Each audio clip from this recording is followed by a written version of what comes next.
بسم الله الرحمن الرحیم الحمد للہ رب العالمین وصلی اللہ وسلم وبارک علی نبینا محمد وعلی آلہ وصحبہ اجمعین اما بعد آج ہم لوگ کتاب التوحید میں باب ما جاء فی الریا یہ ہم لوگ پڑھنے جا رہے ہیں۔ الباب الخامس والثلاثون ہماری کتاب میں ہے، تو چلیں شیخ پڑھ لیں اس کو۔ جی جی بسم اللہ الحمد للہ والصلاة والسلام على رسول الله وبعد. باب ما جاء في الرياء وقول الله تعالى قل إنما أنا بشر مثلكم يوحى إلي أنما إلهكم إله واحد فمن كان يرجو لقاء ربه فليعمل عملا صالحا ولا يشرك بعبادة ربه أحدا. وعن أبي هريرة رضي الله عنه قال قال رسول الله صلى الله عليه وسلم قال الله تعالى أنا أغنى الشركاء عن الشرك من عمل عملا أشرك معي فيه غيري تركته وشركه رواه مسلم. وعن أبي سعيد مرفوعا ألا أخبركم بما هو أخوف عليكم عندي من المسيح الدجال قلنا بلى يا رسول الله قال الشرك الخفي يقوم الرجل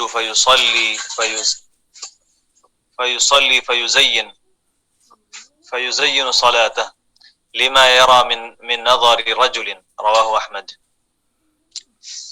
فيه مسائل: الأولى تفسير آية الكهف. الثانية هذا الأمر العظيم في رد العمل الصالح إذا دخله شيء لغير الله. الثالثة ذكر السبب الموجب لذلك وهو كمال الغنى. الرابعة أن من الأسباب أنه تعالى خير الشركاء. الخامسة خوف النبي صلى الله عليه وسلم على أصحابه من الرياء. السادسة أنه فسر ذلك بأن يصلي المرء لله لكن يزينها لما يرى من نظر رجل إليه. اور آگے پڑھو شیخ یا ایک کافی ہے؟ ایک بات پڑھ لیتے ہیں پہلے، بعد میں دیکھتے ہیں انشاءاللہ۔ ٹھیک ہے انشاءاللہ۔ ٹھیک، چلیے بسم اللہ الرحمن الرحیم الحمد للہ رب العالمین وصلی اللہ وسلم وبارک علی نبینا محمد وعلی آلہ وصحبہ اجمعین اما بعد۔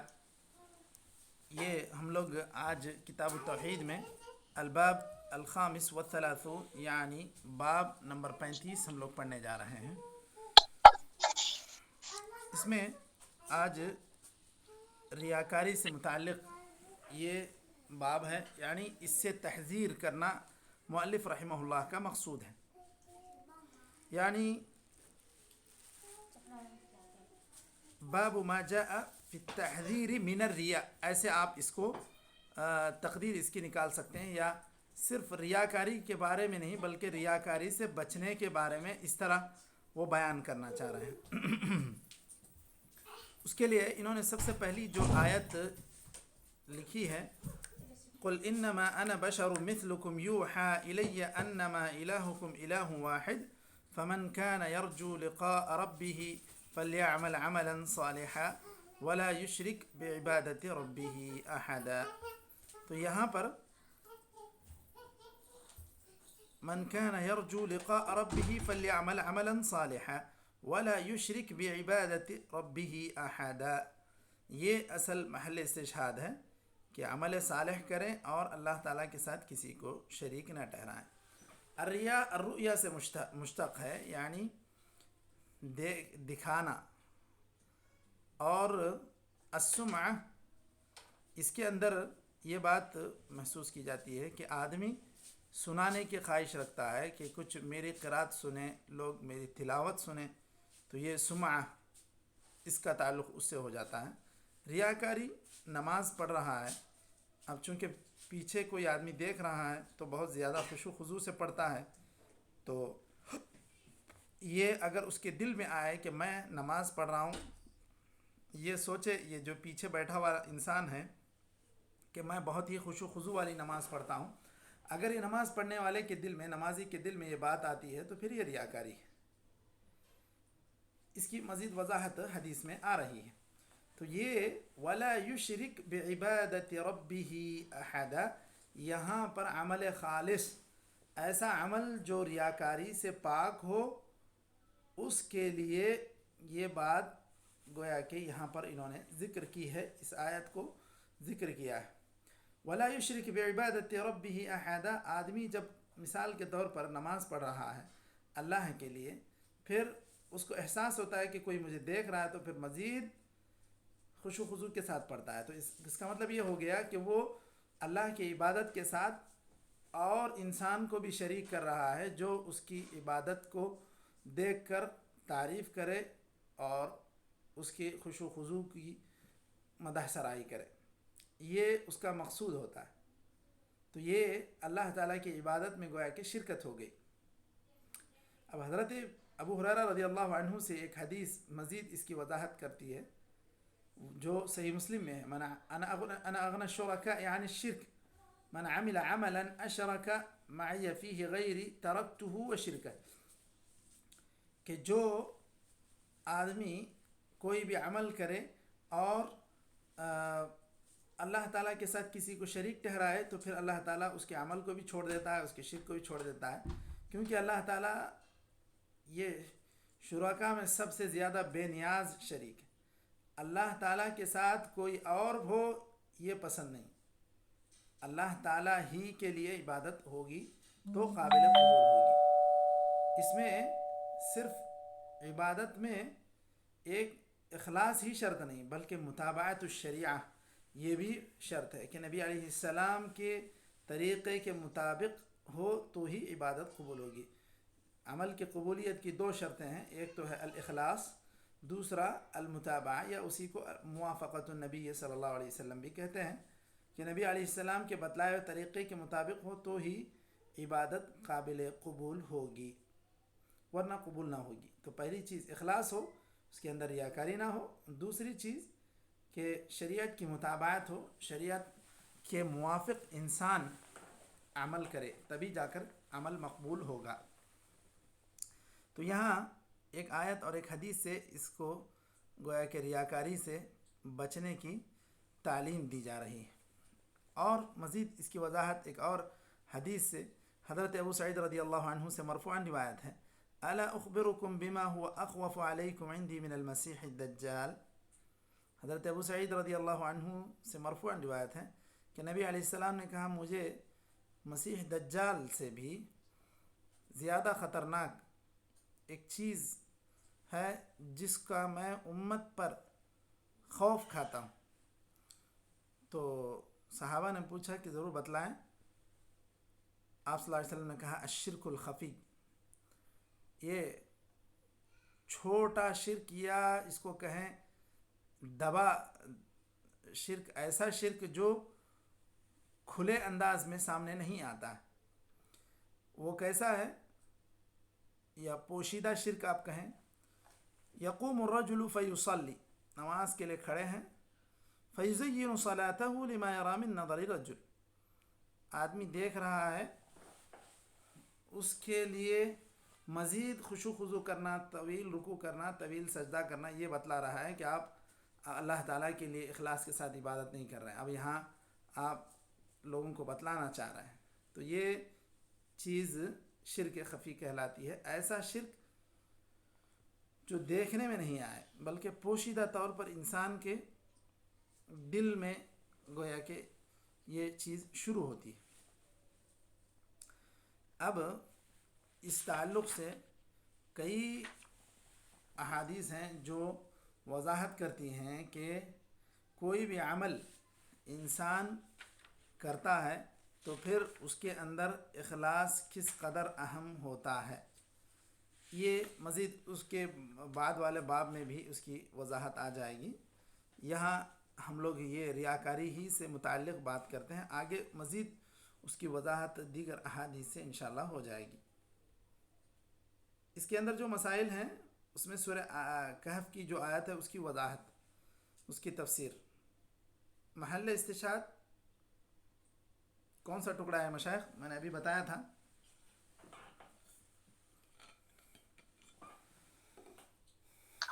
جی یہ سورۃ القلم. فَلْيَعْمَلْ عَمَلًا صَالِحًا وَلَا يُشْرِكْ بِعِبَادَةِ رَبِّهِ أَحَدًا. جی بالکل.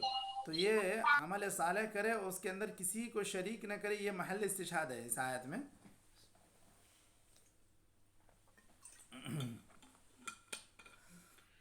وہ جو تفسیر کہہ کے یہ کہتے ہیں تو یہاں پر ان کو ان کے باب سے متعلق جو ٹکڑا ہوتا ہے وہ خاص طور پر ذکر کرنا مطلوب ہوتا ہے. دوسری چیز هذا الامر العظیم فی رد العمل الصالح اذا دخله شیء لغیر اللہ. یہ اتنا عظیم معاملہ ہے. یہ جو شرک خفی کا ہے یا شرک کا ہے یہ اتنا عظیم معاملہ ہے کہ اللہ تعالیٰ اس کو قبول ہی نہیں کرتا, رد کر دیتا ہے. کیونکہ آپ صدقہ کریں 1 ریال کریں 100 ریال کریں, لیکن اگر آپ کی نیت ہو کہ لوگ تعریف کریں, لوگ اچھا کہیں, تو پھر ایسی صورت میں وہ پورے کا پورا بیکار ہو جائے گا. کیونکہ اس کے اندر انسان اخلاص نیت کے ساتھ اللہ تعالیٰ کے لیے خرچ نہیں کیا تھا بلکہ ریاکاری کے لیے کیا تھا.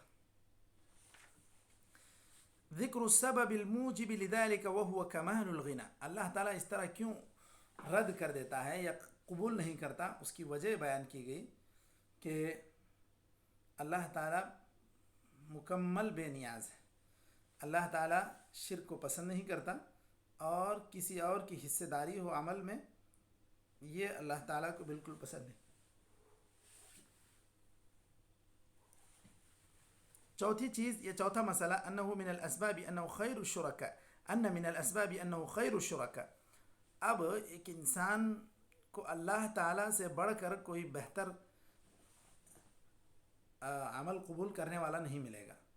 اب مزید کسی اور انسان کو بتلا کر اس کی اجرت یا اس کا اجر اس کو نہیں ملنے والا ہے.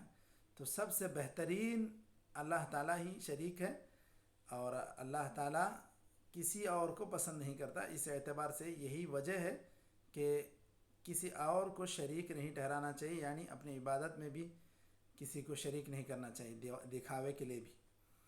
پانچواں مسئلہ خوف نبی صلی اللہ علیہ وسلم علی اصحابہ من الریا. آپ صلی اللہ علیہ وسلم نے صحابہ پر اس چیز کا خوف کھایا. بما هو اخوف علیکم.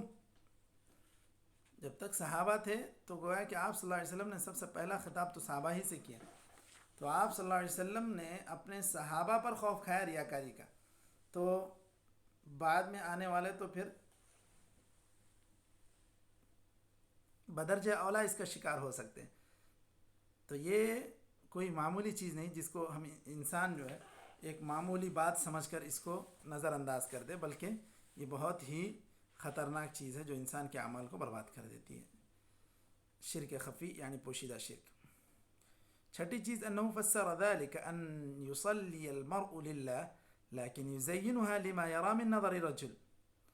اب اس کی وضاحت دیکھیے کیسے کی ہے کہ جا کے نماز پڑھنا شروع تو کیا اللہ کے لیے, لیکن بعد میں اس نے شرک شروع کیا. گویا کہ اس کے نیت میں شرک آ گیا اور اس نے دوسروں کو اپنے خشوع خضوع والی نماز بتلانے کے لیے اس کو اور بہتر بنانا شروع کیا. تب جا کر یہ اللہ تعالیٰ نے اس عمل کو ریاکاری شمار کیا, اور چونکہ دوسروں کو یہ شمار کر رہا ہے, شریک ٹھہرا رہا ہے, اس لیے اللہ تعالیٰ اس کے عمل کو بیکار کر دے گا.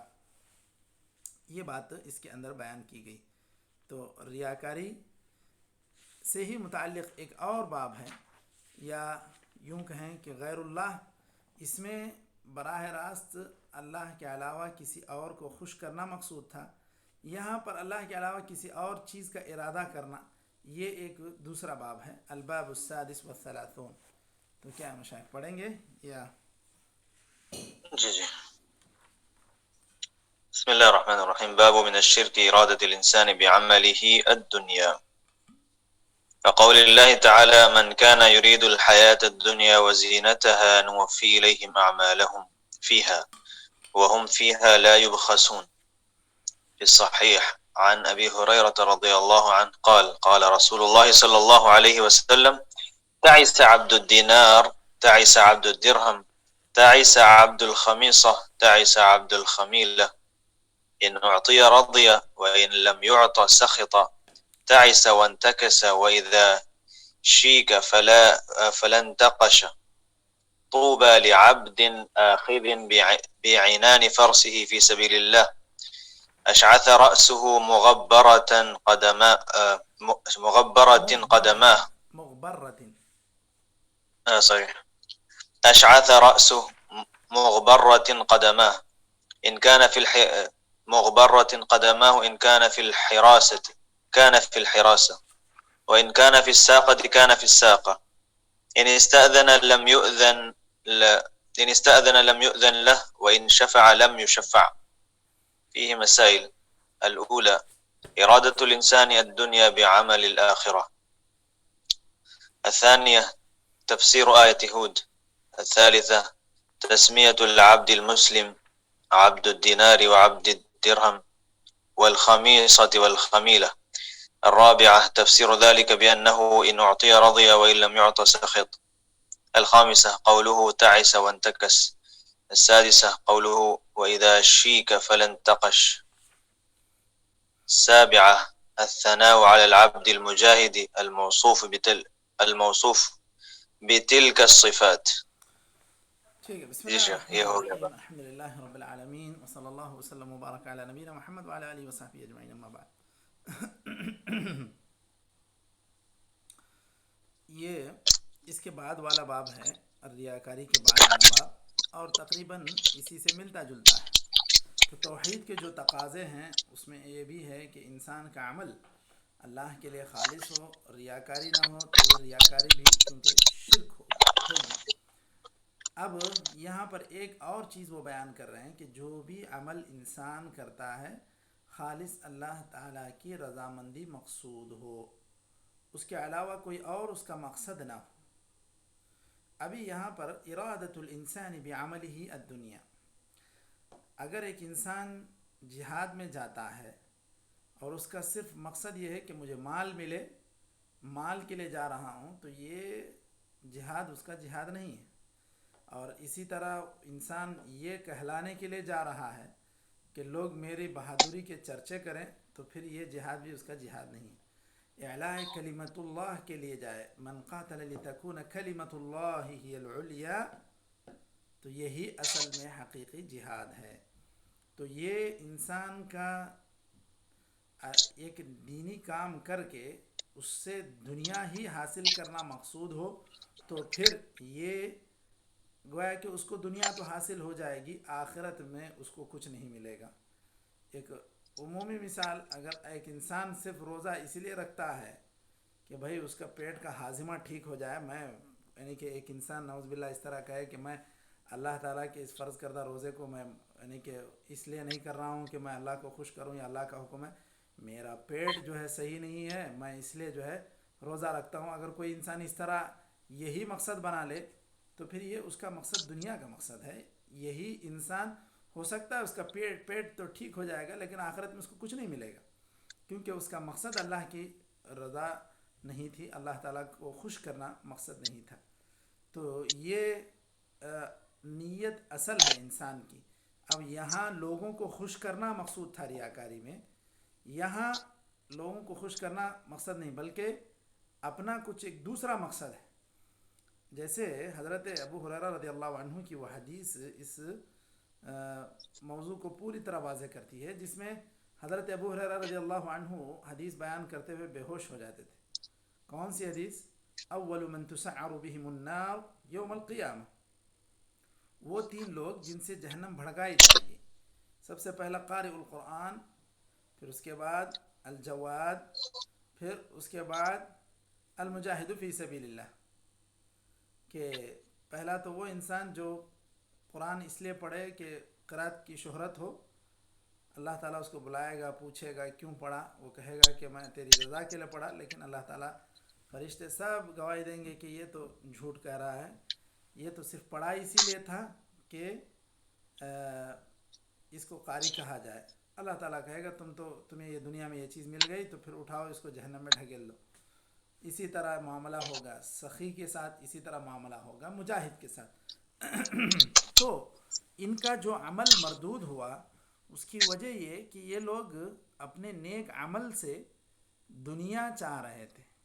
کسی کو شہرت چاہیے تھا، اپنے قرات کی شہرت، کسی کو اپنے بہادری کی شہرت، اور کسی کو اپنی سخاوت کی شہرت چاہیے تھی. تو یہ دنیا یہ لوگ اس سے چاہ رہے تھے. تو اس باب میں یہی چیز مؤلف رحمہ اللہ نصوص کی روشنی میں ذکر کرنا چاہ رہے ہیں کہ اپنے نیک عمل سے کوئی دنیا چاہے تو اس کا کیا ہوگا. من كان يريد الحياة الدنيا وزينتها نوفي إليهم أعمالهم فيها وهم فيها لا يبخسون أولئك الذين ليس لهم في الآخرة إلا النار وحبط ما صنعوا فيها وباطل ما كانوا يعملون. یہاں عموماً جہاں بھی آیتوں کو اختصار کے ساتھ چھوٹا سا ٹکڑا ذکر کیا گیا، آپ اس کو پوری آیت پڑھیں گے تبھی جا کر اس کا صحیح معنی و مفہوم اور باب سے تعلق سمجھ میں آئے گا. حضرت ابو ہریرہ رضی اللہ عنہ کی یہاں ایک دوسری حدیث بھی انہوں نے ذکر کی ہے. تعیس عبد الدینار، تعیس عبد الدرہم، تعیس عبد الخمیصہ، تعیس عبد الخمیلہ. یہ عبد الدینار تو سمجھتے ہیں پیسے کا بندہ، یعنی بس صرف پیسے ہی پیسے مقصد ہو، کوئی بھی کام کرے اس کا مقصد یعنی کہ پیسہ ہی ہو. نہیں، خاص طور پر یہاں پر عبادت کے پس منظر میں کہا جا رہا ہے، ورنہ تو ایک انسان کہیں اجرت پر کوئی کام کرنا چاہتا ہے تو وہ اجرت دیے بغیر تو انسان تو کوئی کام کرے گا نہیں. یہاں پر بات ہو رہی ہے عبادت کے پس منظر میں. اسی طرح تعیس عبد الدرہم، دینار تو سونے کے سکے کو کہتے ہیں، درہم چاندی کے سکے کو کہتے ہیں. تعیس عبد الخمیصہ، یہ الخز اس کو کہتے ہیں، موٹا ریشمی کپڑا. عبد الخمیلہ یہ بھی ہم لوگ جو جس کو نرم کپڑا، باریک ریشم جسے کہتے ہیں، خمیلہ مخمل بھی کہتے ہیں، اس طرح کا یہ کپڑا ہے. تو یہ جو بھی انسان اس طرح نیت رکھتا ہے پیسے ہی کی یا کسی اور اس طرح کی چیز کی، ان اعطی رضی وان لم یعط سخط، بس کوئی بھی کام کرے نیک کام، خاص طور پر اس کے پیچھے یہی مقصد ہے، اگر یہ مل جائے تو ٹھیک، راضی ہے، خوش ہے، نہیں تو نہیں. مثال کے طور پر جنگ میں جا رہے ہیں، اب ہم کو ملنا ہی ملنا چاہیے، مال غنیمت ہی ہم کو چاہیے. مال غنیمت میں اگر نہیں ملے گا تو پھر ہمارا دل گویا کہ اگر بیزار ہو جاتا ہے، یہ اللہ تعالیٰ کی قربت اس کے دل میں نہیں ہو، اور جہاد کا مقصد صرف مال غنیمت حاصل کرنا ہو، پیسہ، درہم، کپڑا یہی ملنا ہے، تو پھر ایسا انسان برباد ہو یا خاک میں ملے اس کے ہاتھ، جس طرح کہتے ہیں، وہ اس طرح کی یہ بات کہی گئی ہے نبی علیہ السلام سے. تعیس وانتکس، برباد بھی ہو، اوندے منہ گرے. وَإِذَا شِيكَ فَلَنْتَقَشْ، اذا شیک کہتے ہیں شوکا سے، کانٹا جب چبھے تو یہ کانٹا نکال نہ پائے، گویا کہ اس کو ایک چھوٹی سی مصیبت پہنچے تو اس کا کوئی اس کو ساتھ دینے والا بھی نہ ملے، ایسا یہ رسوا ہو. کیونکہ اس کا مقصد ہی صرف دینار، درہم، یہ ساری چیزیں، دنیا اس کا مقصد ہے. تو اسی لیے آپ صلی اللہ علیہ وسلم اس کے حق میں جو ہے دعائیہ کلمات نہیں بلکہ ایسے کلمات کہہ رہے ہیں کہ وہ خاک میں ملے، اس کا وہ شرمندہ رہے، برباد ہو. ایسی باتیں آپ صلی اللہ علیہ وسلم نے اس شخص کے حق میں کہیں جس کا مقصد نیک عمل کر کے اللہ کو راضی کرنا نہیں ہے بلکہ دنیا پانا ہے. طوبى لعبد آخذ بعنان فرسه في سبيل اللہ. یہاں سے آپ صلی اللہ علیہ وسلم ایک مخلص بندے کا ذکر کر رہے ہیں کہ خوشخبری اس انسان کے لیے جو اپنے گھوڑے کی لگام تھامے ہوئے اللہ کی راہ میں، اشعث رأسه مغبرة قدمہ، سر پراگندہ ہے، پیر اس کے جو ہے غبار آلود ہیں. ان كان في الحراسة كان في الحراسة، اس کو نگرانی میں رکھا جائے.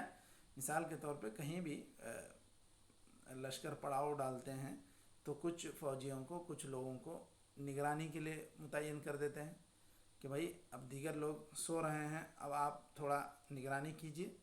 دوسرے مرحلے میں جب آرام کریں گے تو اس وقت آپ آرام کریں گے، دیگر لوگ جاگیں گے. تو اس طرح ایک نگرانی کے لیے اگر ایک انسان کو مقرر کیا جائے تو وہ نگرانی سے بھی پیچھے نہیں ہٹتا. اور وَإِنْ كَانَ فِي السَّاقَةِ كَانَ فِي السَّاقَةِ، اگر جب فوج میں جنگ میں لڑنے کا مرحلہ ہے، اب وہاں پر فوج کو کئی حصوں میں تقسیم کیا جاتا ہے، مقدمہ، میمنہ،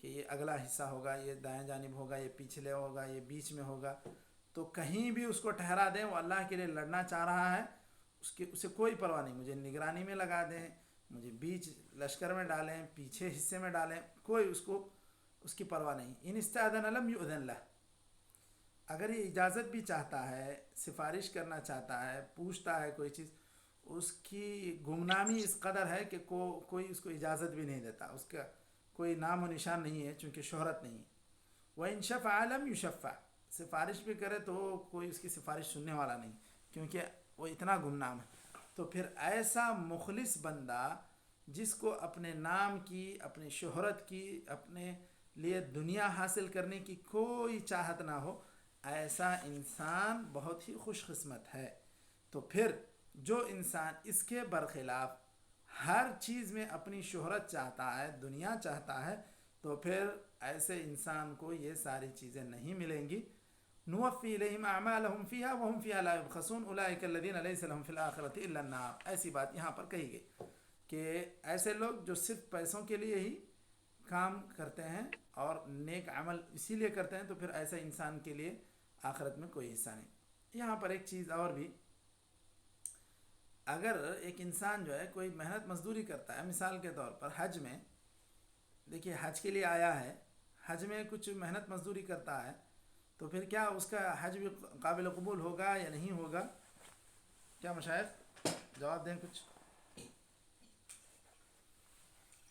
حج میں جی حج کے لیے آیا، اب ادھر سے ادھر حمالی کر رہا ہے، یا اپنا گھوڑا جو ہے لگا کہ یہاں سے وہاں تک لوگوں کو پہنچا رہا ہے، وہاں سے یہاں لا رہا سوال اگین. ہے. جی نہیں، دیکھیے حج میں آیا حج کرنے کے لیے، اب حج کے اندر وہ اپنے گھوڑے کے ذریعے یا گدھا لایا، گدھے کے ذریعے سے مسافروں کو، حاجیوں کو یہاں سے وہاں پہنچا رہا ہے، وہاں سے یہاں لا رہا ہے، یہ ایک کام کر رہا ہے.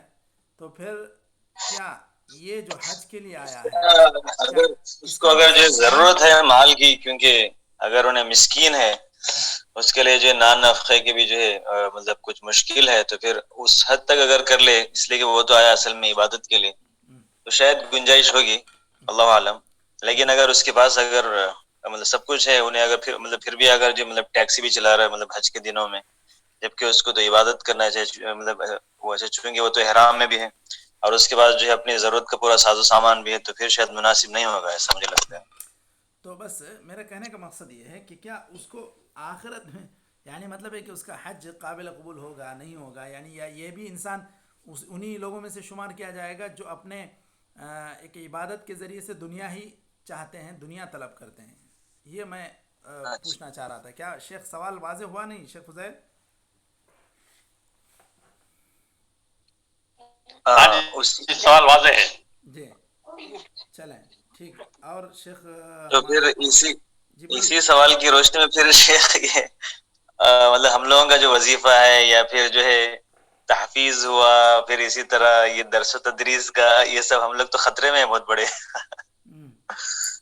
نہیں چلیے میں اور جواب دیتا ہوں انشاءاللہ اس کا. ویسے تو سوال جو ابھی میں کیا، پہلے اس کے جواب ہو جائے، انشاءاللہ اس کی وضاحت بھی ہو جائے گی. چلیے اس کے بعد اور کچھ کہہ رہے ہیں؟ آگے بڑھیں مشائخ. کیا شیخ فضیل کچھ کہہ رہے ہیں یا شیخ علیم؟ میں سنا تھا پہلے کہ خطبے میں یا ایسے درست میں کہ حج میں تجارت جائز ہے، بلکہ جی جو کوئی کپڑا لے کر آ گیا، کوئی جو ہے نا فروٹ لے کر آ گیا، تو وہاں پہ وہ تجارت بھی کر لیتا ہے حج میں، تو وہ اس کے لیے جائز ہے. بلکہ میں سنا تھا، اللہ عالم، جی تو یہی میرے ذہن میں ہے کہ وہاں پہ اگر کوئی تجارت کرنا چاہتا ہے تو کر سکتا ہے. ٹھیک. اور کچھ کہیں گے شیخ علیم یا آگے بڑھیں؟ اگر حاجیوں کی خدمت ہے تو مشکل نہیں ہے سر. اگر مستقل تجارت بنا رہا ہے تو شاید خطرہ ہو سکتا ہے. جی خیر دیکھیے، بہرحال اس حد تک ایک انسان جو حاجی حج کے لیے آیا ہے اور حج کے اعمال تو انجام دے رہا ہے، ساتھ میں جو وقت مل رہا ہے، اب جو آدمی جس قدر ذکر و اذکار میں لگائے وہ اتنا ہی زیادہ ثواب کمائے گا. لیکن اب کچھ لوگ ہیں، جیسے مثال کے طور پہ انہیں ہر سال حج نصیب ہوتا ہے، تو وہ لوگ کیا سوچتے ہیں، حج تو ہمیں ہر سال ملتا ہی ہے، اب اس میں تھوڑا سا ہم تجارت بھی کر لیں گے، تھوڑے فائدے بھی ہو جائیں گے، حج بھی ہو جائے گا. تو اللہ تعالیٰ کا ارشاد ہے لیشہدوا منافع لہم، کہ ان کے منافع کے لیے وہ یہاں حاضر ہو جائیں. وَيَذْكُرُوا اسْمَ اللَّهِ فِي أَيَّامٍ معلومات، ذکر بھی کریں. تو اس طرح کیا کہتے ہیں، جو آدمی حج کے لیے آئے اس طرح کی کوئی یعنی کہ تجارتی حرکت کرے، تجارتی نشاط کو جاری رکھے، تو یہ شرعی اعتبار سے منع نہیں ہے، کیونکہ وہ اصل میں حج کے لیے آیا ہے. حج کے ساتھ ساتھ وہ دنیاوی فائدہ، مادی فائدہ بھی حاصل کرنا چاہ رہا ہے، چونکہ شرعی اعتبار سے اس کے لیے اجازت دی گئی ہے. لیشہدوا منافع لہم، اس کی تفسیر میں علماء کرام نے یہی بات کہی. آپ اگر چاہیں تو اپنے اونٹ کے ذریعے سے مسافروں کو مزدلفہ، منا، مزدلفہ، عرفہ ادھر ادھر لے جائیں، لائیں. آپ اپنا یعنی کہ گویا کہ اپنے جو مناسک ہیں وہ ادا کرتے ہوئے یہ سارے کام کریں تو کوئی رکاوٹ نہیں ہے. اور اس کو یہاں اس چیز میں شمار نہیں کیا جائے گا من کان یرید الحیات الدنیا وزینتہا نوفی الیہم اعمالہم فیہا، کہ یہ اپنے عبادت سے یہ لوگ دنیا حاصل کرنا چاہ رہے تھے، یہاں اس کو اس میں شمار نہیں کریں گے، کیونکہ خاص طور پر اس کے لیے نصوص بھی واضح ہیں. رہی بات شیخ کا سوال کہ کیا ہم لوگ جو ہے کہ کوئی بھی امامت کر رہے ہیں یہ تو کیا یہ بھی اسی میں جی یہ بھی اسی میں شمار ہوگا؟ دیکھیے اصل میں ایک چیز تو یہ ہے کہ امامت جو کر رہے ہیں اصل میں نماز ان کو تو کہیں بھی پڑھنے کی اجازت، ہر مسلمان کہیں بھی نماز پڑھے، کسی بھی مسجد میں جا کر پڑھے، وہ تو آزاد ہے. لیکن آپ کو پیسے یہاں اس لیے دیے جا رہے ہیں، آپ کو اسی مسجد میں نماز پڑھانا ہے، وقت سے پہلے رہنا ہے، یہاں سے ہٹ کر آپ کو دوسری مسجد میں نہیں جانا ہے. تو آپ کو اس مسجد میں رہنے اور اپنی ذمہ داری ادا کرنے کے لیے پیسے دیے جا رہے ہیں. آپ نماز آپ کو تو پڑھنا ہی ہے، آپ کی پابندی اس مسجد کے اندر ہو، اس کے لیے آپ کو پیسے دیے جا رہے ہیں. تو یہ انسان کی ایک ذمہ داری ہے. اب ایک عام مسلمان یہ کہہ سکتا ہے میں تو کہیں بھی نماز پڑھ لوں گا، اور یہ تو اجازت بھی ہے شرعی اعتبار سے، لیکن ہم کو یہ اس بات کی اجازت نہیں کہ اب ہم کہیں بھی نماز پڑھ لیں گے. ہمیں یہ ذمہ داری دی گئی کہ آپ اس کے بدلے اتنا معاوضہ لیجئے اور یہاں پر رہ کر آپ خدمت انجام دیجئے. تو بہرحال نیتوں کو آدمی خالص کر لے. رہی بات یہ جو مادی منفعت حاصل ہو رہی ہے ایک عقد کی بنا پر کہ اس مسجد میں نماز پڑھانا ہے، اس کے آپ کو تنخواہ دی جائے گی، تو میں سمجھتا ہوں اس میں کوئی حرج نہیں، کیونکہ یہ ایک وظیفے کی طرح ایک وظیفہ ہی ہے، بلکہ ایک نوکری ہے. آپ کو یہیں رہنا ہے، اسی مسجد میں نماز پڑھنا ہے، اسی مسجد میں نماز پڑھنا ہے، اور ہمارے ارشادات کے مطابق ادارے کے جو بھی یہ رہیں گے اس کے مطابق چلنا ہے. تو یہ ساری چیزوں کی وہ یعنی کہ وضاحت ہے اس کے اندر، تبھی جا کر یہ وظیفہ ہو رہا ہے، نوکری ہو رہی ہے. ورنہ تو ایک انسان کو آپ کہیں بھی، ایک مسلمان کہیں بھی نماز پڑھ لے اس کو تنخواہ دی جائے گی، ایسا کہیں نہیں ہوتا. وہ تو نماز تو اس کا پڑھنا اس کا اپنا فریضہ ہے. چلیں ویسے پھر انشاءاللہ کوئی فتویٰ وغیرہ اس تعلق سے آئے گا تو میں انشاءاللہ پھر ذکر کر دیتا ہوں. آج اس باب کو مکمل کر لیتے ہیں، اگر گنجائش رہے گی تو 2-4 منٹ اور ہیں. دیکھیے اس باب کے تحت کچھ مسائل جو ذکر ہوئے ہیں. ارادۃ الانسان الدنیا بعمل الآخرہ، انسان کا آخرت کے عمل سے دنیا کمانے کا ارادہ کرنا یا سوچنا. وضاحت کر دیا میں کہ خاص کر جہاد وغیرہ میں صرف غنیمت کے مال کے لیے جانا یہ انسان کے جہاد کو بیکار کر دے گا. تفسیر آیت ہود، ہاں اس میں بھی ایسا ہے کہ چلو ہم تو اللہ کے لیے خالص طور پر ہم لڑنے کے لیے جا رہے ہیں، مل گیا تو ٹھیک ہے، نہیں تو کوئی بات نہیں. تو پھر ایسے انسان کے جہاد کو بیکار نہیں کہا جائے گا.